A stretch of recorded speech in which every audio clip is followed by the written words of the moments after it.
Welcome to another edition of the Giants Huddle Podcast. John Schmeelk with you.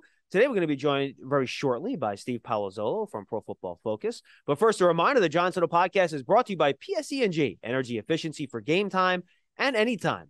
Visit pseg.com/Giants for discounts, rebates, and home energy assessments. All right, folks, we haven't talked to one of our friends from Pro Football Focus in a while, so I figured now is a good time with the Giants playing well to kind of get their take on why and how it is happening. And to do that, friend of the program, Steve Palazzolo joins us from Pro Football Focus. Now, we're recording this Tuesday morning, Steve. My guess is that when this airs on Wednesday, I could say the Yankees could have used you in their bullpen in Game 5 against Cleveland.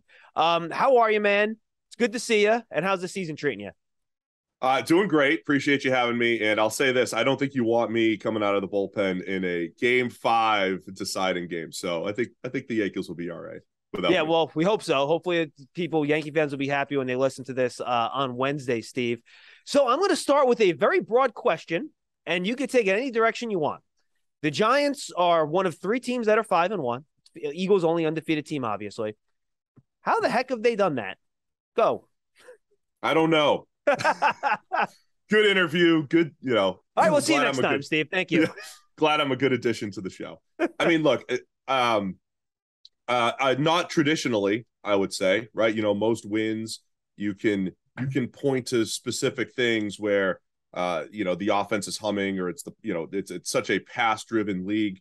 But the Giants are just winning in different ways. Whether it's late game magic against the Baltimore Ravens, a little bit of luck with Lamar Jackson. You get the bad snap, and then he forces one with the Julian Love interception. You have a game like the Packers, obviously, where they're down 10 at the half. But they just hang tough, man. They hang tough, and they make some key plays down the stretch, or even just a week 1 game going for 2 against the Titans, right? Yeah. These little things are adding up to wins for the Giants. So, look, I don't want to diminish their 5-1 start at all, but you're not looking at this saying, wow, the Giants are one of the most dominant teams in the NFL, or they have this incredible X, Y, or Z. Just, I think, every single week they hang tough, they keep it close. And right now, when it comes to the end of the game, they're making the plays and the other teams are not.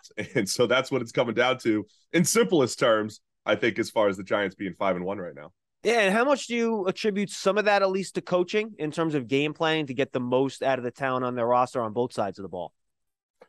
I mean, I think that's where it is, right? I mean, a lot of what we do at PFF is grading every player on every play, right? So a lot of times when you look at the grades, and look, the Giants, again, they're not dominating. We're not looking at this saying, hey, they're one of the highest graded teams in the NFL. They're not.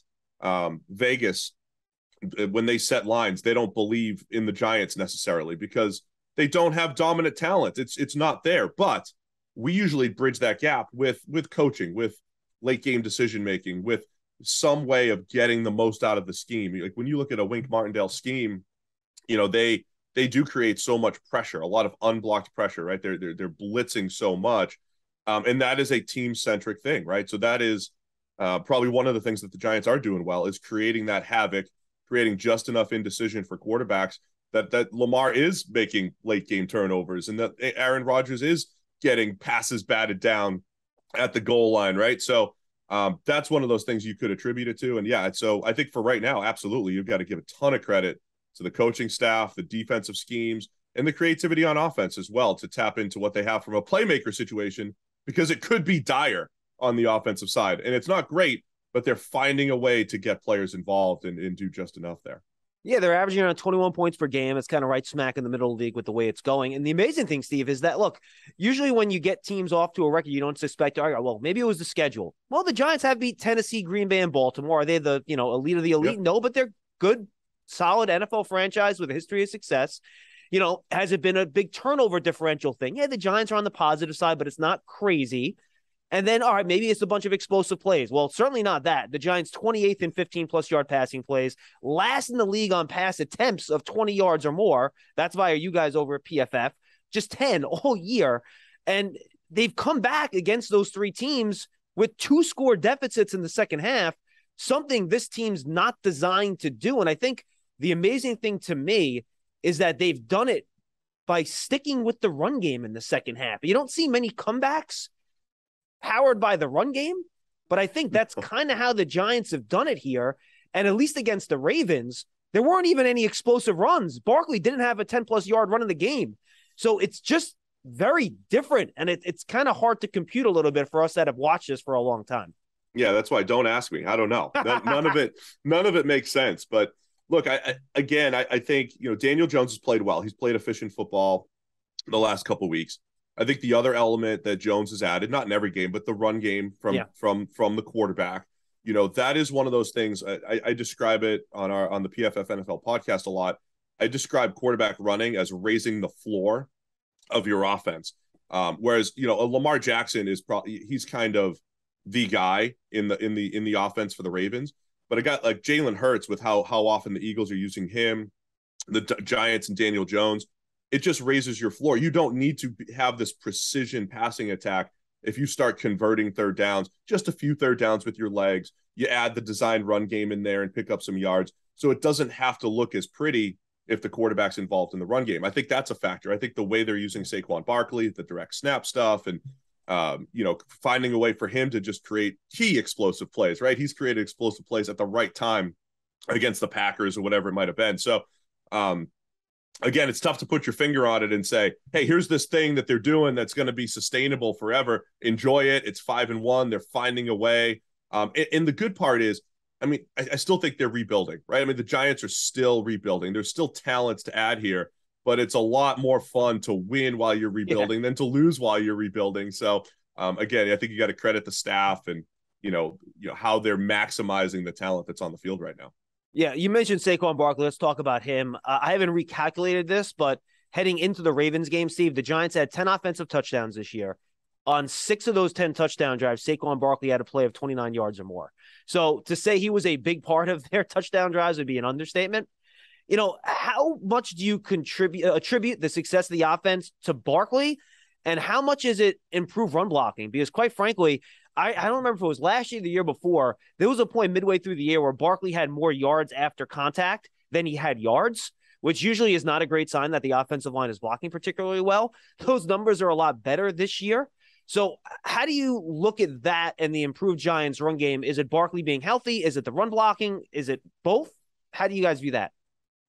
Well, I think it's definitely both. The run blocking is definitely better than it's been in previous years. The pass blocking is better than it's been in previous years. I know they've had some struggles at times, but you see Andrew Thomas, one of the best tackles in the league right now at left tackle. But I think with Barkley, it's always been an issue of he's not the most efficient down for down runner. He's not a guy that really just gets 4 or 5 every single time. I know the average ends up there, but he is the guy that creates explosive plays. And he's when you take a Saquon Barkley, it's like, look, is he a little dependent on his run blocking? I think he is. I think a Nick Chubb with the Browns, even though he's had good run blocking in Cleveland, Nick Chubb creates a little bit more when nothing is there. He's the guy that kind of creates a 4-yard gain where nothing is there. And Nick Chubb also has explosive ability. But I think Barkley is as good as it gets when it comes to, if you block it up and give him a crease, he will create that big play, right? And that's really what we've seen early in the season is Saquon Barkley, you just stick with it. And before you know it, here's a 30-yarder, here's a 40-yarder, here's his big play. And even though he didn't have that against the Ravens necessarily, that has generally been the trend for Barkley when he's been healthy. A game where he's kind of trudging along, but they stick with it. Barkley creates a big play. So, yeah, I think overall the run blocking's been better. Saquon Barkley being healthy has been awesome. And you see the explosiveness, whether it's in the pass game or in the run game. He is their playmaker right now that they can count on for an explosive, at least once or twice a game. Yeah, I'll get to the offensive line. You mentioned that. But, Steve, are we seeing a trend in the league generally of a shift a little bit more towards the run game with all these too high safety defenses and, teams basically threatening you, look, run the ball. We're not going to let you get big plays down the field. Are we seeing a shift here? And is that one of the things that's working in the Giants' favor where, they don't really have the horses outside, and we'll talk about it, to throw deep, where everyone is running these 2 safety high defense stuff now, and that kind of plays into what the Giants are good at. Is this something that we're going to see around the league where it's going to become a little bit more of a running league now with the way defenses are playing? Yeah, it feels like that's one of the ebbs and flows right now, which is why I think you have some teams that are winning ugly, right? That are, quote unquote winning ugly. And I use that, it's an endearing term, winning ugly, because the whole league is ugly right now. Tom Brady said it a couple of weeks ago. It's ugly football. We just saw Monday Night Football. We just saw the last 2 Thursday night games. There's some ugly offensive games. So I do think the league is the parity that is showing up in the league right now, I think is as much schematic as it is talent, right? It is what you're describing is teams are saying, okay, put together a 15-play drive, right? Take the short passes, run the ball against us. We're not going to give up those explosive plays. It trended like this a little bit last year where teams were playing more zone. They were throwing the ball underneath, but this is an extreme this year. This was a thing that was like, the antidote to Patrick Mahomes and the explosive Chiefs offense, but it's not just for Mahomes. The Cincinnati Bengals have struggled with it. This is how they're attacking Joe Burrow and their explosive passing attack. This is how teams are attacking everybody. So yeah, I think there is this element of short pass game and the run game now being a little bit more important in this particular ebb and flow of the league. And it takes teams, again, no offense to the Giants, but teams with lesser rosters. They have a lesser roster from a talent standpoint compared to others, but it is helping to bridge the gap and, level the playing field just a little bit this year. You mentioned the offensive line. Steve, have the Giants successfully creep back towards average here? Or are they there? I don't know if I have our official rankings directly in front of me, but that is one of our axioms, right? Just don't be the worst. Don't be bad. Don't be bottom 10 as an offensive line. And I think they have been able to get back toward that middle of the pack type of range. I mentioned Andrew Thomas. I think he's still highest graded tackle for us. Incredible turnaround to his career so far. And look, it's not without issues up front. Evan Neal's had some growing pains, I think, as a rookie. They still have some questions up front, but overall, I think they've done a nice job. I think some of their, periphery blocking has been good as well. Tapping into, the tight ends and everything. Yeah, and Bellinger's been good there. Yeah. Yeah. I mean, they've been good in those, again, those things that I'm not going to talk about in like a season preview, right? You get into, depth about the whole roster, but I'm probably not going to talk about the blocking tight ends, but little things like that, I think the Giants have done a really good job of. And the offensive line has definitely been better than it's been in previous years. Yeah. You can talk more about Andrew Thomas if you want, but, I think it speaks, then you guys talk about this as well. It takes offensive linemen some time sometimes, that's a 2 to 3 year position. And I think Evan Neal, he had that really rough game against Dallas. But I think, Steve, otherwise, he's probably been okay. And I realize they've given him help. They've chipped a lot and stuff like that. And I wonder how you guys kind of include that in terms of how you grade. But I think Evan Neal's been okay. He's had some rough spots like you would expect. But I think you would assume as he gets more and more experience, he's going to turn into a good starting right tackle down the road. Yeah, I mean, as far as grading goes, we're not necessarily accounting for situation. It's something we can kind of pull out after the fact and say, hey, this guy graded well. However, here's how much help he had, or here's how much he was on an island. I think with Andrew Thomas, yeah, I mean, I say this a ton, which is offensive line is one of those things. I think fans expect every player to get better, like it's a Madden game, right? Where it's you start low and then you move up and you move up, and by year 4 you're better. You just get better every year, and that's not really the truth in NFL player evaluation. But with offensive line, it's close. Offensive linemen, you do actually see them as they get closer to 1,500, 2,000 snaps. They can show improvement as they get into years 3 and 4. They can show improvement. We saw Andrew Thomas have a really rough first 8 to 10 games, whatever that was, his rookie year. But since that point, incremental improvement. And this year, a big jump forward. We liked him a ton coming out of Georgia. I thought he was the best all-around pass blocker and run blocker coming out of that draft class. That included Tristan Wirfs. It included those other first-round tackles. And I think Thomas is starting to live up to that. And Evan Neal, I think, is similar. In this draft class, felt like the best combination of, hey, this guy can do it in pass pro. This guy can do it in the run game. Charles Cross was a little bit more of a pass blocker, and Ike Ekwonu was more of a run blocker. But I think Evan Neal eventually becomes that total package as well. It does take time, and definitely encouraging for the Giants, though. It looks like they will have their bookend tackles for a while, and you just probably have some work to do on the interior. But yeah, I think Evan Neal will be just fine, in short order. All right, let's talk about Daniel Jones. You mentioned how he's grading, Steve, and I wonder how you guys parse through this, because we're having trouble here. Because the Giants have to, on our shows, the Giants had to make a big decision on Daniel Jones after the year, right? His contract's up. They didn't pick up his 5th-year option. What they're asking him to do, he's doing very well. He's being efficient. He's not turning the ball over. He's been pretty accurate, especially the last 2-3 weeks. And they're moving the ball and they're winning football games. But at the same time, they're not asking him to do a lot. I think you guys have for 2 big time throws this year, or something like that. And as I mentioned earlier, fewest passes over 20 yards in the air attempts in the NFL in terms of team wise. So how do you parse a guy where he's really executing the coach's game plan well? He's making really good decisions, but he's really not having to make those big explosive plays, and he hasn't done that. So how do you view Jones through that kind of odd prism? Yeah, I mean, I think on one level, we try to evaluate, at what he's trying to do, right? And, from a grading standpoint, he's been solid, especially the last 3 games. So that's one thing you can do. The other issue, and unfortunately, it's 4 years in a row now for Daniel Jones. It's trying to separate the quarterback from what their supporting cast really is. And Josh Allen is an extreme case, but if you go back to Josh Allen's career, he wasn't good as a rookie. He got a little bit better in year 2. He took the big jump in year 3. Meanwhile, the Bills roster around him is just skyrocketing. The offensive line got better. They added Stephon Diggs. They added John Brown. They added Cole Beasley. And all of a sudden, it's like, wow, he's got 3 legit playmakers to throw to. With Daniel Jones, it's like they had some playmakers, but they all were hurt.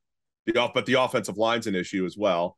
And now this year, it's like, okay, who is he throwing to? What's going on? I mean, if Aaron Rodgers was throwing to the guys that Daniel Jones is throwing to, it would be a national story. Like, the Packers have failed Aaron Rodgers. Right. The Packers are not giving him the weapons he needs to go win a Super Bowl.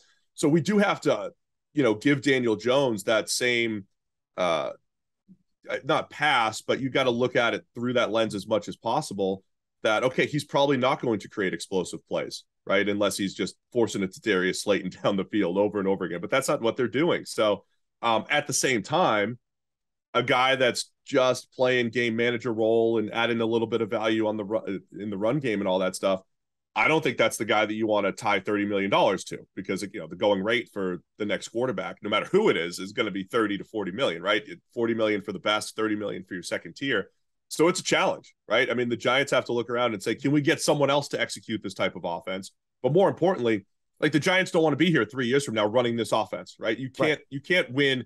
You're not going to win consistently in the NFL scoring 21 points a game, right? I know we're sitting here heading into week 7. It's 5-1, feeling good. You're not going to win consistently in the NFL scoring 21 points a game. So whether that's Daniel Jones, whether that's the offensive line a little bit still, whether that's the playmakers, it's a combination of those things. But the question is, where's my quarterback that's going to get us to 25 points a game, and how are we going to build around him to do that? So it's good right now. Good job executing. But I still don't think we've seen enough that Jones is the guy that you want to build around going forward. And I think the endless question then, Steve, is if it was better around him, could he be that guy that gets you 25 a game? And I'm not sure we've been put in the situation to have that answer for sure, but it's hard to continue to just kicking the can to wait and see. So I think Joe Schoen is going to have a tough decision after the year, especially they keep winning games, right? They're not going to be in a position to draft a quarterback in the top 5 or top 10 if they finish with 8-9 wins, whatever it is. And, do you maybe try to do one more year and continue to see? I think it's going to be a tough needle to thread for Joe Schoen when he kind of makes that call at the end of the season. Yeah, and we've seen other teams in this position, which the Indianapolis Colts have done this for the last 5 years. It's kind of, grab Phillip Rivers for a year and grab Carson Wentz essentially for a year, and now they're on to Matt Ryan. We've seen Washington kind of do this a little bit. They grabbed Ryan Fitzpatrick for a year last year, and even when they did draft, it was Dwayne Haskins in the middle of that first round in 2019, and Haskins was never really a high-end prospect, but he was good enough to go in the first. It's a really tough position to be in, but I think in today's NFL, again, no offense to Daniel Jones, but I think there's a lot of Daniel Jones caliber quarterbacks out there. I think there's a lot of quarterbacks who, if you're just straight ranking them 1 to 32, not necessarily what they're doing through 6 games, but what they're doing, what they've done, and what you expect them to do going forward, I think you'd put Daniel Jones in that 20 to 30 range, right? In today's NFL, 18 to 30 range. And I think there's a chunk of those guys who are all capable starters. So it makes it really difficult to pluck one of those guys out and say, okay, that's the guy we're going to pay, when maybe some of those guys are available a little bit cheaper, whatever it might be. So yeah, it's a really tricky situation. And like I said, because the receiver situation is so uneasy, you're not probably going to get a pure evaluation of Jones as a passer still, and what he could do with those high end playmakers. And Steve, last thing on the offense before we jump over to Wink. I think the one thing I underestimated with the addition of Brian Daboll and Mike Kafka, they've been able to create some easy stuff for Jones and more importantly, this wide receiver group, right? They haven't asked them to go out there and win one-on-one on the perimeter and against the corner. They've used play action. I didn't check after the Baltimore game, but I know they had run more play action passes than any other team heading into the Baltimore game, and a lot of rollouts, scheme things up. And I think this coaching staff creating the easy stuff to allow this offense to move the ball, despite the fact the wide receiver situation has been a mess, as we've talked about, I think has been really, really impressive. And frankly, I didn't think they would be able to move the ball this consistently given the wide receiver situation. Yeah, I mean, those are NFL cheat codes that you have to tap into, and that is great. I know it's kind of the opposite of what the narrative was when Jason Garrett was calling plays. It's like, why not just throw a guy in motion? It does help open things up. Why not run play action? It does open things up. That is, I mean, we saw that with Brian Daboll with Josh Allen in Buffalo. There were games when even when Allen was he's trying to figure it out, they would just come out and throw the ball 22 straight times or whatever it was, just because that was the advantage, right? That was the advantage they had in that game against, say, a really good run defense. And that is important, I think, as a play caller, not to just get into this, hey, this is what we do, we're just going to execute. Well, the Giants, if they just try to execute, I don't think it's going to go well over time. So you do have to tap into play action, tap into moving the pocket, tap into Daniel Jones and his rushing ability. And all that adds up to, yeah, they're stitching it together and creating much better offense than I think, most of the league would have expected. All right, let's jump over to the defense side of the ball, Stephen. Wink Martindale, I think heading into the year, if you told me that this would be the cornerback situation outside of Adoree Jackson, Aaron Robinson's been in and out of the lineup, Darnay Holmes has been healthy, Fabian Moreau, was basically picked up off the scrap heap, and he's been a guy that's now, he played every snap against the Ravens last week. Given Wink, and he's still playing a lot of cover one, and I'll talk about his blitz schemes in a second. How the heck is he doing this against, Aaron Rodgers, Lamar Jackson, Ryan Tannehill, with the cornerback group that he's had to roll out there this year? Yeah, I mean, it's definitely impressive. You've seen that, it's just like on offense. You're maximizing what you have defensively. You're right. I mean, this scheme in Baltimore, they knew where the investment needed to go, right? It was Marlon Humphrey in the first round. It was Marcus Peters. They were rolling 3 deep on paper every year at cornerback. And it felt like the Giants were, especially after losing James Bradbury, it felt like, hey, you're away here to, get a compliment to Adoree Jackson and get some talent there. But they've done a good job there. You're getting a career year from Dexter Lawrence up front. Leonard Williams, when he's healthy, is really solid as well. So I think that certainly helped. But yeah, it's creating enough indecision from quarterbacks, and that's what it comes down to. You're creating indecision as the rest of the league is trending, like we're saying, to 4-man rush, too high, creating enough indecision for quarterbacks that it's making life easy, making life difficult, making some of those completions more difficult. And I think that's what we're seeing so far. Don't miss Giants football at MetLife Stadium. Limited tickets are available for all remaining home games, including a matchup with the Eagles. Visit giants.com/tickets to find your game this season and secure your seat. And Steve, I know the blitz numbers and the metrics say that Wink is still blitzing all the time. He's sending guys, but my sense watching it is that it's not quite as an aggressive blitz package as we saw what he used in Baltimore. So I don't think we're seeing quite as many cover zeros. These guys aren't quite on an island as much. I think they're playing a little bit more off. So maybe I'm wrong. Maybe you guys see something in data that I'm not seeing with my eyes. And look, I didn't watch the Ravens every week, so maybe my impression of what they were doing was wrong. But it seems like while he's still doing a lot of this blitz stuff, he's not quite putting as much pressure on this secondary as he had in prior years with the Ravens.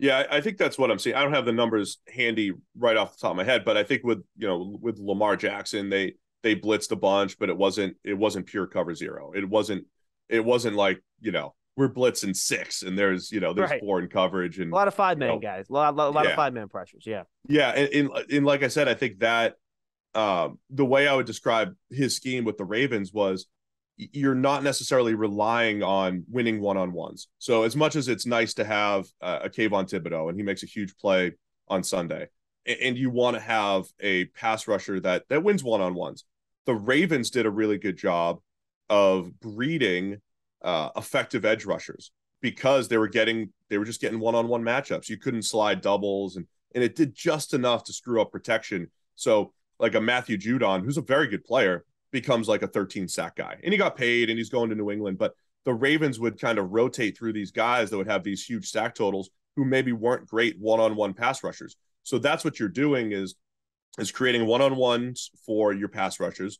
So a guy like Dexter Lawrence can eat. Kayvon Thibodeaux, I think, is going to continue to improve and put up big numbers, but you're making life easier for those guys. And in turn, yeah, if you're not leaving your corners on an island, they know the ball's coming out quickly. They can react, they can tackle, they can break on the ball, try to break up a pass, whatever it might be. So the aggressiveness does get burnt sometimes, right? You're going to give up some big plays here and there, but for right now, working pretty well. And you just see what it does to opposing pass protection schemes, because you create enough free rushers that it creates some havoc, and sometimes those plays go your way.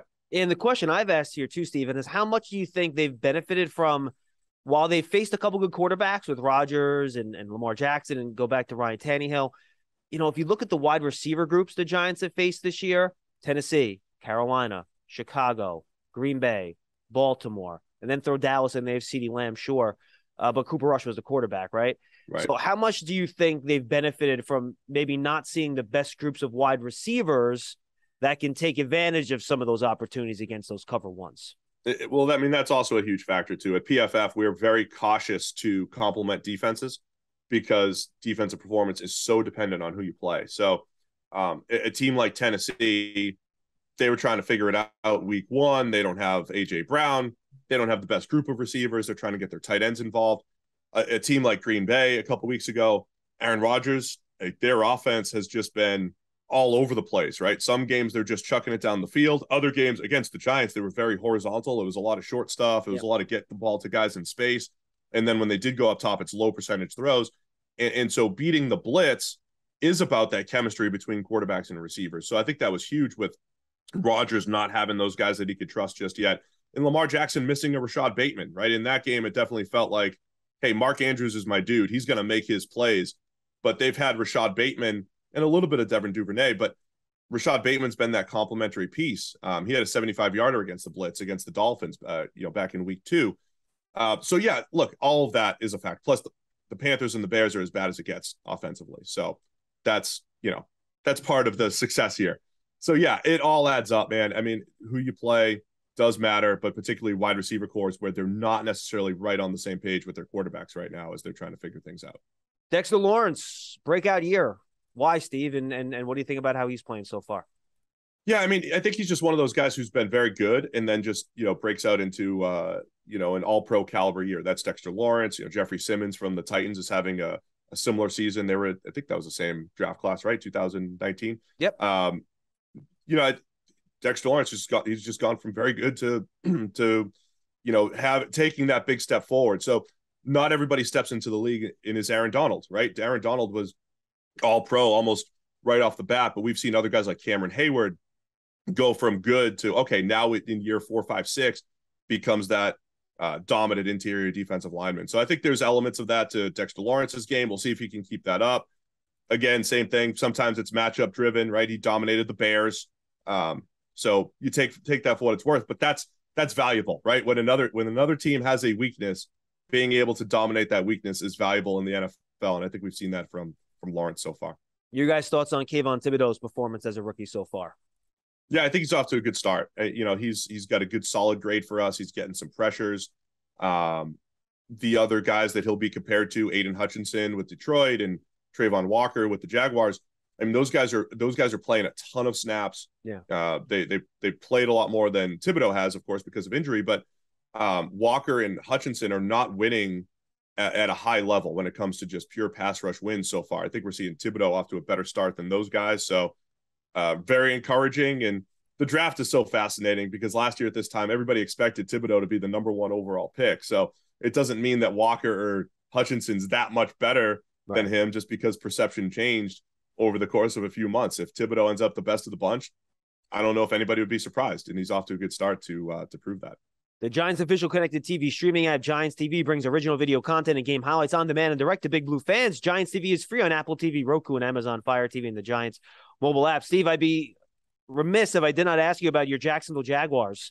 with the Giants heading down to Jacksonville. We got the helmet right behind you. I don't have any Mark Brunell jerseys, though, for you. Sorry. And by the way, I did back in the day, I did own a Jimmy Smith jersey. He led me to like multiple fantasy championships, and he should be in the Hall of Fame, by the way. Jimmy Smith was excellent. Absolutely. He's awesome. All right. So what should Giant fans be prepared for when they take on the Jaguars? Let's start offensively first. Trevor Lawrence. Where's he at now in kind of year number 2? Yeah, my team's really the 90s Jaguars. That's my Jaguars, right? My Mark Brunell-led Jags. We're seeing some inconsistency from Trevor Lawrence, right? As soon as we thought, okay, is he turning a corner after week 3? They're 2-1 and they're moving the ball. Just some inconsistency. You see some of the special throws. I think they're doing a good job of scheming it up, but we're complimenting the Giants for making the most of their playmakers. The Jaguars don't necessarily have that true number 1 for Trevor Lawrence to rely upon either. So they're doing a pretty good job of scheming it up and getting guys like Christian Kirk into space and everything. So they'll move him around a little bit. He'll add with his legs, but there's what we always call rookie mistakes.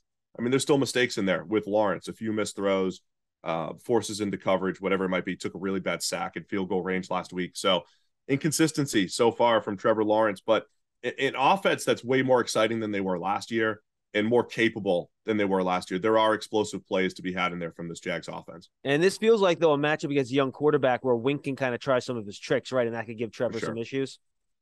Oh, yeah. I mean, I think Lawrence through a year plus, you see that hesitancy in him sometimes. Last year, he'd pat the ball and just be a tick slow and throw it into coverage. So if you speed him up a little bit, if you rush him, I think you force him into some inaccurate throws, force him into some bad decisions. I think the blitz against Lawrence, as long as you keep him contained, he can run, like I said. The blitz against Trevor Lawrence, I think, will be a pretty fun matchup to watch. You know, Steven, I didn't mention this before. You know, Wings defenses in Baltimore, they usually were pretty good against the run.